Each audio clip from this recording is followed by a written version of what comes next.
ஷின்சானை பிடிக்கும்னா மறக்காம லைக் பண்ணுங்க, ஷேர் பண்ணுங்க, சப்ஸ்கிரைப் பண்ணுங்க, கமெண்ட்ல ரெட் ஹார்ட்டை தட்டி விடுங்க. பாப்போம் எத்தனை பேத்துக்கு ஷின்சானை பிடிக்கும்னு சொல்லிட்டு. இந்த எபிசோட்ல ஷின்சானும் அவனோட ஃப்ரெண்ட்ஸ் எல்லாருமே காயினா மாறி இருப்பாங்க. கேட்கவே இன்ட்ரெஸ்டிங்கா இருக்குல்ல? அப்ப வாங்க வீடியோக்குள்ள போலாம். ஃபர்ஸ்ட் சீன்லயே ஒரு வீட்டை காட்டுறாங்க. வீட்டுக்குள்ள பன்னி, நம்ம நினைக்கிற அந்த பன்னி கிடையாதுங்க, இது பிக்கி பேங்க். இந்த பிக்கி பேங்க்குள்ள ஒரு 5 காயின்ஸ் இருக்கு. அந்த காயின்ஸ்லாம் யாருன்னு தெரியுமா? ஷின்சான், கசாமா, நேனி, போச்சான், அதுக்கப்புறம் மசாவ். இந்த 5 பேரும் தான் அந்த பிக்கி பேங்க்குள்ள இருக்கிறாங்க. இந்த அம்மா ஷாப்பிங் பண்ற ஆசைக்கு ஒரு பிக்கி பேங்க் வாங்கி ஸ்டார்டிங்ல ஒரு 5 காயின் போட்டதுதான்.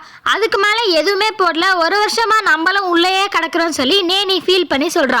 அதுக்கு நம்ம ஷின்சானும் இந்த அம்மாக்கு இதுதான் பொழப்பு, அதுதான் நமக்கு அலுப்பு அப்படின்னு சொல்லி நம்ம தலையொன்னும் ரைமிங்கா பேசலாம். அப்ப கசாமா எனக்கு செம்மையா போர் அடிக்குதுடா அப்படின்னு சொல்லி ஷின்சான் கிட்ட சொல்றான். நம்ம ஷின்சானும் அவன் வேலையை காட்டி காதுலயே ஊதுறான். இப்ப எப்படி ஜம்முன்னு இருக்குதா அப்படின்னு கேக்குறான். ஜம்முன்னுலாம் இல்லடா, உன் வாய் கம்முன்னு நாறுது.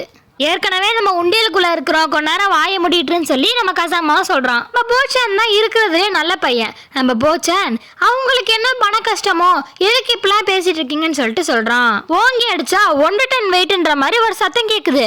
பார்த்தா அந்த உண்டியல அந்த ஓனர் உடைக்கிறாங்க. அவங்க அடிச்ச வேகத்துல பண்ணியே நசுங்கிடுச்சுங்க. அந்த ஓனர் வேற யாரும் இல்லைங்க, நம்ம மாட்சுசாக்கா மேடம் தான். இப்ப கரெக்டா 11:45 ஆகுது. நம்ம மாட்சுசாக்கா மேடமும் நல்லா ஜூஸ் குடிச்சிட்டு ஜம்முன்னு உட்காந்துட்டு நம்மளும் எவ்வளவுதான் நல்ல மாதிரி நடிக்கிறது, எந்த இழிச்ச வாயினும் எனக்கு சிக்க மாட்டேங்கிறானேன்னு சொல்லிட்டு ரொம்ப கவலையா இருக்கிறாங்க. இப்ப நம்ம மேடமும் ஒரு இமேஜினேஷன் போறாங்க. அங்க சூப்பரான ட்ரெஸ் போட்டு அதுக்கு மேட்சிங்கான செயினும் ஒரு பிளாட்டினம் ப்ரோச்சும் போட்டு நிறைய பசங்க கூட பேசுற மாதிரி ஒரு கனவு காண்றாங்க.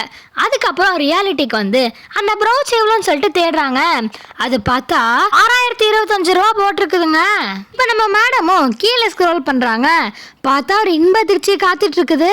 2 மணிக்குள்ள வந்தா ஹாஃப் பிரைஸுக்கும் கம்மியா அந்த ப்ரூச் கிடைக்குது. உடனே டைமை பார்த்துட்டு வேக வேகமா நம்ம மேடமும் இருக்கிற எல்லா காயினையும் அள்ளி போட்டு இப்ப நம்ம ஷின்சான் மட்டும் அந்த பர்ஸ்குள்ள இருந்து வெளியே வந்து மாட்சுசாக்கா மேடம் மூஞ்சியை உத்து பார்த்துட்டு இருப்பான். நம்ம கசாமாவும் இவனை திருத்த முடியாது, என்னடா பண்ற உள்ள வாடா அப்படின்னு சொல்லி அவனையும் உள்ள இழுத்துருவான். அந்த டைம் பார்த்து நம்ம மாட்சுசாக்கா மேடம் தடுக்கி கீழே விழுந்துருவாங்க. அவங்க விழுந்தோடனே எல்லா காயினுமே ஒவ்வொரு பக்கமா போய் செதறிடும். டிச்சில இருக்கிறதே போய் பாஞ்சு எடுத்துருவாங்க. ரோட்ல இருக்குது சும்மா ஓடுவாங்க, எல்லாத்தையும் எடுத்துட்டாங்க. இப்ப நம்ம மேடமும் எல்லா காயினையும் எடுத்துட்டு நினைச்சு ஒரு காயினை மட்டும் விட்டுட்டாங்க. வேற யாரும் இல்லைங்க, அது நம்ம மசாவ் தான். இப்ப வேகமா அதையும் போய் எடுக்க பாக்குறாங்க. அந்த டைம் பார்த்துட்டு ட்ரெயின் வருது. ட்ரெயின் வரனால வேகமா கேட்டும் போட்டாங்க. நம்ம மசாவும் தண்டவாளத்துல செம்மையா சிக்கிக்கிட்டாங்க. நம்ம நேனியும் டே லூசு பயலே எந்திரிடா ஜம்முன்னு படுத்துட்டு இருக்கிற அப்படின்னு சொல்லி மசாவை பார்த்து சொல்லுவா. உடனே நம்ம கசாமாவும் டேய் நீ ட்ராக்ல படுத்துட்டு இருக்கிறடா, பெட்ல படுத்துட்டு இருக்கிற மாதிரி இப்படி தூங்கிட்டு இருக்கிற அப்படின்னு சொல்லி அவன் ஒரு பக்கம் ஃபீல் பண்ணி சொல்லிட்டு இருப்பான். உடனே நம்ம மசாவும் இப்போதான் லைட்டா கண்ணை முடிச்சு பார்ப்பான், என்ன நடக்குது, நான் இப்ப எங்க இருக்கிறேன் அந்த மாதிரி யோசிச்சுட்டு இருப்பான். அதுக்கப்புறம் அவன் ட்ராக்ல இருக்கான்னு தெரிஞ்சோடனே ஐயோ போச்சே அப்படின்னு சொல்லிட்டு இன்னொரு பக்கமா உரிச்சிருவான். இப்ப ட்ரெயினும் பாத்தீங்கன்னா வேகமா போயிடும். நம்ம மாட்சுசாக்கா மேடமும் ஐயோ அந்த காயின் போயிடுச்சே அப்படின்னு சொல்லிட்டு ரொம்ப வருத்தத்துல இருக்கிறாங்க. அப்புறம் பார்த்தா அந்த காயின் தண்டவாளத்துக்கு அந்த சைடு ஒதுங்கி இருக்கும். உடனே நம்ம மேடமும் ஐயா ஜாலின்னு சொல்லிட்டு அந்த காயினையும் எடுத்து பர்ஸ்குள்ள போட்டு அவங்களோட பயணத்தை திரும்ப ஸ்டார்ட் பண்ணிடுவாங்க. இப்ப நேனியும் ஒரு மனுஷி தொண்டை தண்ணி வத்த கத்திட்டு இருக்கிறேன், தூங்கிட்டு இருக்கிறியாடா நீ அப்படின்னு சொல்லி கேட்கறா. உடனே நம்ம மசாவும் நான் கொஞ்சம் ஞானத்துல இருந்தேன் அப்படின்னு சொல்றான். அதுக்கு நம்ம ஷின்சானும் என்னது ஞானத்துல இருந்தியா, இன்னும் கொஞ்ச நேரம் ஞானத்துல இருந்தா ஒரே அடியா போயிருப்படா அப்படின்னு சொல்லி அவனுக்கு எக்ஸ்பிளைன் பண்ணிட்டு இருக்கிறான். நம்ம மாட்சுசாக்கா மேடமும் டைம் உடைய கொஞ்ச நேரம் தான் இருக்குன்னு சூறாவளி கிளம்பியது அப்படின்னு சொல்லி வேகமா அந்த ஸ்டோர் நோக்கி போயிட்டாங்க. இப்போ பார்த்தீங்கன்னா ஒரு ஆண்டி அவங்களோட கார்டை கொடுத்து ஸ்கேன் பண்ணிட்டு இருப்பாங்க. அவரை ஸ்கேன் பண்ணி பார்ப்பாரு, ஆனால் கார்டே ஸ்கேன் ஆகாது. உடனே அவரும் அந்த ஆண்டி கிட்ட என்னம்மா நீங்கள் கார்டு வச்சிருக்கிறீங்க, ஸ்கேனே ஆக மாட்டேங்குதுன்னு சொல்லுவார். நம்ம மேடமும் என்னடா இது, நான் வந்த நேரம் தான் இப்படிலாம் இந்த ஆண்டிக்கு ஆகுமா அப்படின்னு சொல்லிட்டு ரொம்ப கடுப்பாக நின்றுட்டு இருப்பாங்க. ஒரு வழியா அவரும் வேகமா ஸ்கேன் பண்ணி அந்த பொம்பளையை அனுப்பி விட்டுருவாரு.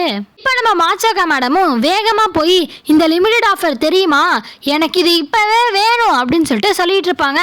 உடனே அவரும் ஏம்மா நீங்க கூப்பன் கோடு சொன்ன வேணுமா நான் எடுத்து தருவேன் சொல்வாரு. அதுக்கு நம்ம மாச்சாக்கா மேடமும் வேகமா சந்திரமுகி மாதிரி 4678 அவங்க நம்பரை சொல்லுவாங்க. அப்ப அவர் பார்த்தீங்கன்னா 4 அப்படின்னு சொல்லி ரொம்ப மெதுவா அழுத்துவாரு. உடனே அந்த மேடமும் எப்பா இவ்வளோ ஸ்லோவா நம்பரை போட்டேன்னா நாளைக்கு இல்லை நாளைக்கு தான் முடிப்பேன், வேகமா போடுப்பா 1.5 நிமிஷம் தான் இருக்கு அப்படின்னு சொல்லி நம்ம மேடமும் ஒரு பக்கம் கத்திட்டு இருக்கிறாங்க. உடனே அவரும் வேகமா அந்த நம்பரை தட்டிட்டு இப்போ முடிஞ்சிருச்சு, நீங்க காசு தரது மட்டும்தான் பெண்டிங், கொடுத்துட்டீங்கன்னா நான் உங்களுக்கு பொருளை தந்துடுவேன் அப்படின்னு சொல்லி சொல்லுவாரு. உடனே நம்ம மாச்சாக்கா மேடமும் எல்லா காயினையும் எடுத்து கையை நீட்டுவாங்க. அப்ப நம்ம தலையை மட்டும் ஒரு ஓரமா விழுந்துருவான். உடனே நம்ம மாச்சாக்கா மேடமும் அதை தேடி ஓடி அந்த பக்கம் இந்த பக்கம்னு சொல்லி நம்ம தலைவனை துரத்திட்டே இருப்பாங்க. கடைசியில் நம்ம தலைவன் நேராக போய் யூட்டன் எடுத்துருவான். ஒரு அக்கா இருப்பாங்க, அந்த அக்காவை பார்க்கறதுக்காக தான் அவன் யூட்டன் எடுத்திருப்பான். அந்த அக்காவை அவர் ரசிச்சுக்கிட்டே நின்றுக்கிட்டே இருப்பான். நம்ம மாச்சாக்கா மேடமும் வேகமாக போய் இடிச்சுக்குவாங்க.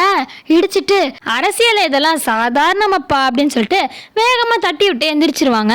இன்னும் கொஞ்சம் நேரம் தான் இருக்கு அந்த ஆஃபர் முடியறதுக்கு. அப்புறம் நம்ம சின்சான் ஒருத்தர் காலில் பட்டு கீழே நசுங்கி கிடப்பான். அப்புறம் நம்ம மேடமும் அதை எடுத்துட்டு வேகமா போவாங்க. இப்போ நம்ம மேடமும் அந்த சின்சான் காயினை அவர்கிட்ட கொடுத்துட்டு இப்போயாவது அந்த பொருளை தாப்பா அப்படின்னு சொல்லி சொல்லுவாங்க. இப்போ அவரும் நீங்க இன்னொரு டைம் செக் பண்ணி பாருங்க அப்படின்னு சொல்லி சொல்லுவாரு. என்ன இவன் சின்ன பிள்ளைத்தனமா பேசுறான்னு சொல்லிட்டு நம்ம மேடமும் செக் பண்ணுவாங்க. செக் பண்ணா இன்னொரு 4000 ரூபாய் நீங்க எக்ஸ்ட்ரா தரணும்னு சொல்லி போட்டிருக்கோம். உடனே நம்ம மேடம்க்கு பக்குன்னு இருக்கும். இப்போதைக்கு நீங்க தந்த காசுக்கு டூப்ளிகேட் வேணா தருவேன் அப்படின்னு சொல்லிட்டு டூப்ளிகேட் தருவாங்க. இதோட இந்த ஸ்டோரி முடியுது guys. உங்களுக்கு இந்த ஸ்டோரி பிடிச்சிருந்துச்சுன்னா மறக்காம லைக் பண்ணுங்க, ஷேர் பண்ணுங்க, சப்ஸ்கிரைப் பண்ணுங்க.